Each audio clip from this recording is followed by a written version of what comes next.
మేషరాశి ఈ రాశికి చెందిన వారికి రక్షాబంధన్ రోజున సోదరీమణులు ఎరుపు రంగు రాఖీ కట్టాలి. ఇలా చేయడం వల్ల జాతకంలో కుజుడు బలపడతాడు.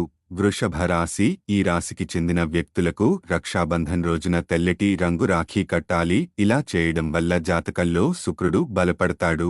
మిథున రాశి ఈ రాశికి చెందిన సోదరులకు రక్షాబంధన్ రోజున ఆకుపచ్చ రంగు రాఖీ కట్టాలి. ఇలా చేయడం వల్ల జాతకంలో బుధ గ్రహం బలపడుతుంది. కర్కాటక రాశి రక్షాబంధన్ రోజున కర్కాటక రాశి వారికి వీరి సోదరీమణులు తెల్లటి రంగు రాఖీ కట్టాలి. ఇలా చేయడం వల్ల జాతకంలో చంద్రుడ బలపడతాడు. సింహరాశి రక్షాబంధన్ రోజున సింహరాశి వారికి వారి సోదరీమణులు పసుపు లేదా ఎరుపు రంగు రాఖీ కట్టాలి. ఇలా చేయడం వల్ల జాతకంలో సూర్యుడు బలపడతాడు. కన్యరాశి రక్షాబంధన్ రోజున కన్యా రాశి వారికి వారి సోదరీమణులు పచ్చ రంగు రాఖీ కట్టాలి. ఇలా చేయడం వల్ల జాతకంలో బుధ గ్రహం